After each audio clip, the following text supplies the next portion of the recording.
Amos, chapitre 9. Je vis le Seigneur qui se tenait sur l'autel, et il dit, frappe les chapiteaux et que les seuils s'ébranlent, et brise-les sur leur tête à tous. Je ferai périr le reste par l'épée.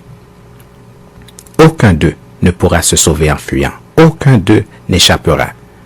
S'ils pénètrent dans le séjour des morts, ma main les en arrachera. S'ils montent aux cieux, je les en ferai descendre. S'ils se cachent au sommet du Carmel, je les y chercherai et je les saisirai. S'ils se dérobent à mes regards dans le fond de la mer, là j'ordonnerai aux serpents de les mordre.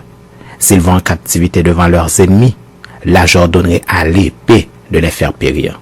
Je dirigerai contre eux mes regards pour faire du mal et non du bien.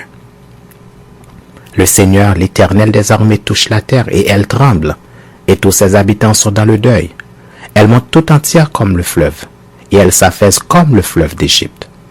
Il a bâti sa demeure dans les cieux et fondé sa voûte sur la terre. Il appelle les eaux de la mer et les répand à la surface de la terre. L'Éternel est son nom. N'êtes-vous pas pour moi comme les enfants des Éthiopiens, enfants d'Israël, dit l'Éternel? N'ai-je pas fait sortir Israël du pays d'Égypte, comme les Philistins de Caphtor et les Syriens de Kir? Voici le Seigneur, l'Éternel a les yeux sur le royaume coupable. Je le détruirai de dessus la face de la terre. Toutefois, je ne détruirai pas entièrement la maison de Jacob, dit l'Éternel. Car voici, je donnerai mes ordres, et je secouerai la maison d'Israël parmi toutes les nations, comme on secoue avec le crible, sans qu'il tombe à terre un seul grain.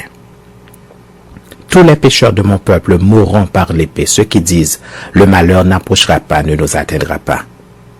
En ce temps-là, je relèverai de sa chute la maison de David, j'en reparerai les brèches, j'en redresserai les ruines et je la rebâtirai comme elle était autrefois, afin qu'il possède le reste d'Édom et toutes les nations sur lesquelles mon nom a été invoqué, dit l'Éternel qui accomplira ces choses. Voici les jours viennent, dit l'Éternel, où le laboureur suivra de près le moissonneur, et celui qui foule le raisin, celui qui répand la semence, où le mou ruissellera des montagnes et coulera de toutes les collines. Je ramènerai les captifs de mon peuple d'Israël. Ils rebâtiront les villes dévastées et les habiteront. Ils planteront des vignes et en boiront le vin. Ils établiront des jardins et en mangeront les fruits. Je les planterai dans leur pays et ils ne seront plus arrachés du pays que je leur ai donné, dit l'Éternel, ton Dieu.